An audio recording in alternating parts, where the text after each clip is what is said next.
नमस्कार। मैं doctor Ghanshyam Bairwa, associate professor Sanskrit, doctor Bhimrao Ambedkar government college, Sriganganagar, Rajasthan. इस व्याख्यान में मैं आपको ध्वन्यालोक के प्रथम उद्योत की कारिका नंबर 17 की व्याख्या करवा रहा हूँ। और ये प्रसंग जो चल रहा है, ये प्रसंग है कि ध्वनि विरोधी आचार्यों ने ये कहा था कि भक्ति अर्थात लक्षणा ध्वनि का ही एक लक्षण है। इसका खंडन करते हुए कारिका नंबर 14, 15, 16 इसके खंडन में आनंदवर्धन द्वारा रची गई। और अब उसी प्रसंग में कारिका नंबर 17 में देखिए, वो ये कहते हैं कि किस प्रकार तो लक्षणा होती है और किस प्रकार व्यंजना होती है। वाचकत्वाश्रयेण गुणवृत्तिर्व्यवस्थिता व्यंजकत्वैक मूलस्य ध्वनि स्यात् लक्षणं कथम। ये 18वें नंबर की कारिका थी। हम पहले 17वें नंबर की देखेंगे। मुख्यां वृत्तिं परित्यज्य गुणवृत्त्यार्थ दर्शनम यदुद्दिश्य फलम तत्र शब्दौ नैव स्खलत गति। इसको ध्यान से समझेंगे। देखिए, दो ही बात है इसमें कि जब लक्षणा लक्ष्यार्थ को बताती है तो क्या होता है। देखिए, मुख्याम वृत्तिम परित्यज्य, मुख्य वृत्ति का अर्थात अभिधा के व्यापार का त्याग किया जाता है। और गुणवृत्त्यार्थ दर्शनम, और गुणवृत्ति अर्थात लक्षणा के अर्थ का बोध कराया जाता है। कब कराया जाता है? यत उद्देश्यम फलम तत्र, जहाँ पर प्रयोजन की प्राप्ति करनी है। प्रयोजन क्या है? सत्व पावनत्व। जिस सत्व पावनत्व प्रयोजन की प्राप्ति करनी है और उस प्रयोजन को लक्ष्य करके जब मुख्य अभिधा के व्यापार का त्याग किया जाता है और गुणवृत्त्यार्थ दर्शनम, गुणवृत्ति अर्थ दर्शनम, गुणवृत्ति का तात्पर्य यहाँ पर लक्षणा से है। उस लक्षणा नामक शब्द शक्ति के अर्थ अर्थात लक्ष्यार्थ का दर्शन किया जाता है। तत्र फलम यत उद्देश्य, जब हम उस फल को उद्देश्य में रख करके, जब हम उस फल को लक्ष्य करके किसी शब्द की रचना करते हैं और उस फलरूप अर्थ का बोध कराने में शब्दों नैव स्खलत गति, और उस फलरूप अर्थ का बोध कराने में जिस शब्द को हम प्रयुक्त करते हैं उसकी गति स्खलद नहीं होती, अर्थात वो सीधा सीधा उसका अर्थ का बोध करवाता है, अर्थात वो शब्द उस समय बाधित अर्थ नहीं होता। ये एक प्रसिद्ध प्राप्त उदाहरण के द्वारा आप यहाँ पर समझेंगे। तत्र ही चारुत्वातिशय विशिष्टार्थ प्रकाशन लक्षणे प्रयोजने कर्तव्ये यदि शब्दस्य मुख्यता तदा तस्य प्रयोगे दुष्टतैव स्यात्। देखिए, क्योंकि यदि वहाँ चारुत्व के अतिशय से विशिष्ट अर्थ के प्रकाशन रूप प्रयोजन के संपादन में शब्द की बाधित अर्थता हो जाए तो शब्द का प्रयोग करने में ही दोष उपस्थित हो जाएगा। यानी कि यदि शब्द बाधित अर्थ हो जाएगा तो उस शब्द का प्रयोग ही दोषयुक्त हो जाएगा। अब इसको कैसे समझेंगे बाधित अर्थ को? तो देखिए, एक पुराना उदाहरण है जो सर्वप्रसिद्ध है, गंगायाम घोषः है। गंगा के, जिसका मुख्य अर्थ है गंगा के प्रभाव में घोष, जो बाधित होता है क्योंकि गंगा के प्रभाव में घोष नहीं हो सकता। अतः गंगा शब्द से गंगा तट अर्थ लक्षणा द्वारा लिया गया और गंगा तट इस लक्ष्य अर्थ का मुख्य अर्थ से सामीप्य संबंध भी है। इस प्रकार लक्षणा के प्रयोग के लिए दो हेतु हमने प्रयुक्त कर लिए, एक तो मुख्यार्थ का बाद और एक मुख्यार्थ का योग। अब तीसरा जो लक्षणा का हेतु है वह है प्रयोजन। तो उस प्रयोजन जो कि गंगायाम घोषे कहने से घोष में गंगा के गुण शीतलत्व और पावनत्व आदि धर्मों की प्रतीति होती है। यदि वक्ता का प्रयोजन इन धर्मों की प्रतीति कराना है तो वह प्रतीति कराना, यदि इनकी प्रतीति कराना नहीं होता तो वो सीधा सीधा कह देता कि गंगा तटे घोष है। ध्यान से समझ लीजिए इसको कि यदि गंगा याम घोष है कहने का प्रयोजन वक्ता का ये नहीं होता कि घोष में वही सत्व और पावनत्व है जो गंगा के प्रभाव में है, यदि ये उसका उद्देश्य नहीं होता तो वो सीधे सीधे अर्थ में कह देता गंगा तटे घोष है, कि गंगा के तट पर ही घोष है। यद्यपि गंगा के तट पर घोष है, लेकिन कहा क्या गया है गंगायाम घोष है, कि गंगा के प्रभाव में घोष है। तो प्रभाव में घोष होता नहीं है, इसलिए बाधित अर्थ हुआ। और उसी से सामीप्य अर्थ तदयोग, उसी से जुड़ा हुआ जो अर्थ कहा वो कहा गंगा के तट पर घोष। तो यदि वो सत्व पावनत्व की प्रतीति या प्रयोजन नहीं रखता तो गंगायाम घोषे के स्थान पर वक्ता सीधे सीधे गंगा तटे घोषे कहता, उसको गंगायाम घोषे कहने की आवश्यकता नहीं थी। अब इस उदाहरण में पहले अभिधा द्वारा वाच्यार्थ की प्रतीति हुई, उसके पश्चात वाच्यार्थ के बाधित हो जाने पर लक्षणा द्वारा लक्ष्यार्थ की प्रतीति हुई और तदंतर व्यंजना द्वारा व्यंग्यर्थ की प्रतीति होती है। ये क्रम है।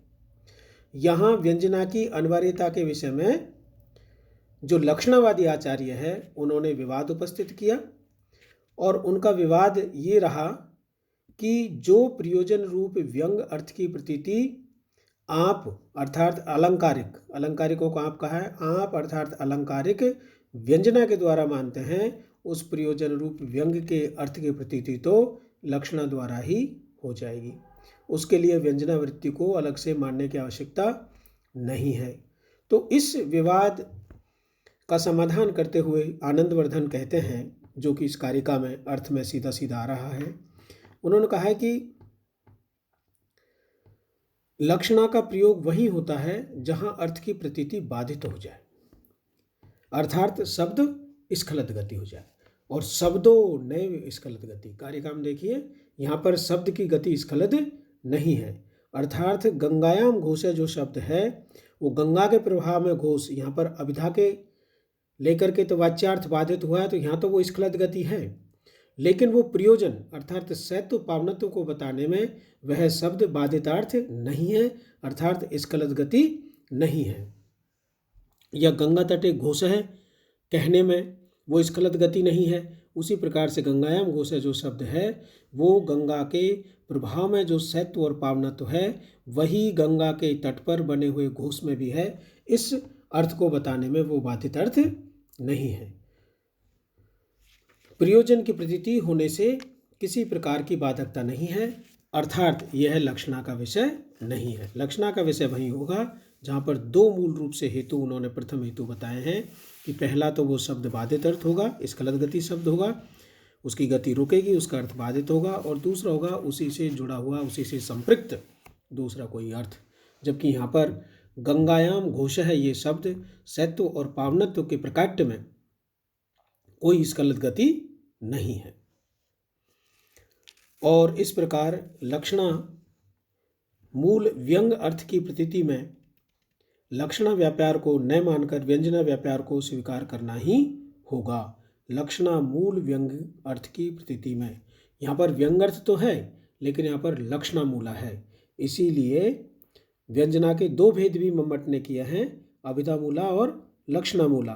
तो लक्षणा को मूल मान करके जब व्यंग्यर्थ की प्रतीति की जाएगी तो लक्षणा मूला होगी, और अभिधा को मूल मान करके व्यंग्यर्थ की प्रतीति की जाएगी, वहाँ पर अभिधा मूला होगी। अब कारिका नंबर 18 देखिए। वाचकत्वाश्रयेण गुणवृत्तिर्व्यवस्थिता व्यंजकत्वैक मूलस्य ध्वनि स्याद लक्षणम कथम। यानी कि भक्ति को ध्वनि का लक्षण नहीं कहा जा सकता। ध्वनि लक्षणम कथम स्यात्, ध्वनि का भक्ति लक्षण कैसे हो सकती है, क्यों नहीं हो सकती? देखिए, क्योंकि भक्ति को ध्वनि का लक्षण नहीं कह सकते, क्योंकि इसमें अव्याप्ति और अतिव्याप्ति दोष हो जाएगा, ये पहले बता ही दिया था। वाचकत्व आश्रयण यानी कि वाचकत्व अर्थात अभिधा के आश्रय को लेकर के ही अवस्थित है। गुणवृत्ति व्यवस्थिता, गुणवृत्ति का तात्पर्य यहाँ पर लक्षणा से है, जो वृत्ति गौण है। प्रमुख व्यक्ति अभिधा को माना जाता है और गौण वृत्ति लक्षणा को माना जाता है, और चारुत्व या आनंद की वृत्ति या ध्वनि की वृत्ति व्यंजना के व्यापार को माना जाता है। तो वाचकत्व आश्रयण, तो गुणवृत्ति जो व्यवस्थित है अर्थात लक्षणावृत्ति जो व्यवस्थित है वो वाचक को के आश्रय पर यानी अभिधा के व्यापार का आश्रय लेकर के वो अवस्थित है, और इसके लिए वह ध्वनि जिसका एकमात्र मूल व्यंजना का व्यापार है लक्षणा कैसे हो सकती है। व्यंजकत्व एक मूलस्य यानी व्यंजना ही जिसका एक मूल व्यापार है, व्यंजना का व्यापार ही जिसका एक मूल मात्र विषय है, वह ध्वनि है लक्षणम कथम स्यात्, वह ध्वनि का लक्षण कैसे हो सकती है। यानी कि व्यंजना ही जिसका मूल व्यापार है ऐसी ध्वनि का लक्षण भक्ति कैसे हो सकती है। तस्माद् अन्यो ध्वनि ही अन्याच गुणवृत्ति, इसलिए कहा जा सकता है कि ध्वनि भिन्न है और गुणवृत्ति अर्थात लक्षणा भिन्न है। अव्याप्तिरव्याप्तस्य लक्षणस्य न ही ध्वनि प्रभेदो व्यक्षितान्य पर वाच्य लक्षण है अन्य च बहवः प्रकारा भक्तः व्याप्यन्ते तस्मात् भक्तिरं लक्षणम। ये अव्याप्ति और अतिव्याप्ति दोष पूर्व के व्याख्यान में मैं आपको समझा चुका हूँ, इसकी यहाँ पर इन्होंने पुनरुक्ति की है। और अंतिम जो कारिका है ये 19वें नंबर की कारिका है, कश्चित ध्वनि भेदस्य सातु स्यात् उपलक्षणम। अब भक्तिवादी जो आचार्य थे, जो ध्वनि के विरोधी थे, उन्होंने दो विकल्प यहाँ पर रखे थे कि भक्ति ध्वनि का पर्याय है। तो आनंदवर्धन ने कहा कि भक्ति ध्वनि का पर्याय नहीं हो सकती। फिर उन्होंने कहा कि भक्ति ध्वनि का लक्षण हो सकती है। तो इन्होंने इसका भी कहा कि भक्ति ध्वनि का लक्षण नहीं हो सकती। पर्याय जैसे होता है, जैसे हमने नभ का पर्याय आकाश कहा, तो भक्ति ध्वनि का पर्याय भी नहीं है। और लक्षण ऐसे हो सकता है जैसे तत्र गंधवती पृथ्वी, यानी कि जहाँ गंध है वहीं पृथ्वी है। तो ऐसा भी नहीं है कि जहाँ ध्वनि है वहाँ लक्षणा है, जो लक्षणा का विषय है वहाँ पर ध्वनि नहीं है। इस प्रकार से अतिव्याप्ति और अव्याप्ति दोषों के माध्यम से हमने इसको जान लिया था। तो ध्वनि का लक्षण है, इसको आनंदवर्धन ने खंडन किया और फिर उन्होंने तीसरा विकल्प दिया कि भक्ति ध्वनि का उपलक्षण हो सकती है। तो कस्यचित् ध्वनि भेदस्य सातु स्याद् उपलक्षणम। तो अगर ध्वनि लक्षणा ध्वनि का पर्याय भी नहीं है, लक्षणा ध्वनि का लक्षण भी नहीं है, तो वह ध्वनि भेदस्य किसी ध्वनि के भेद का उपलक्षण हो सकती है, ये कहा आनंदवर्धन ने।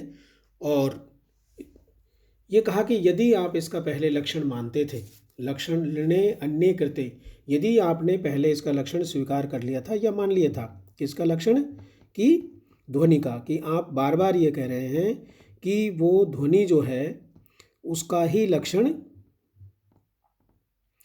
लक्षणा है, इसका तात्पर्य है कि आपने ध्वनि का लक्षण समझ लिया था। तो लक्षण अन्य ही करते, यदि आप लोगों ने इस ध्वनि का लक्षण मान लिया था या कर लिया था, तो अस्य पक्ष संसिद्धि रेव न यानी हमारे ही यहाँ पर पक्ष की संसिद्धि होगी कि जब आप लोगों ने ध्वनि का लक्षण तो मान लिया था लेकिन आप उसको भक्ति के लक्षण के रूप में स्वीकार कर रहे हो, ध्वनि का लक्षण भक्ति है ऐसा मान रहे हो, तो फिर हमारे ही पक्ष की सिद्धि होगी कि ध्वनि तो पूर्व में विद्यमान थी। तो इस प्रकार से वह जो ध्वनि है वो कश्चित ध्वनि भेदस्य सातु स्याद् उपलक्षणम, वह कश्चित ध्वनि भेदस्य, वो किसी प्रकार से उस ध्वनि के भेद का उपलक्षण हो सकती है, वो ध्वनि नहीं हो सकती। लक्षण अलग है और ध्वनि अलग है। इस प्रकार से धन्यवाद।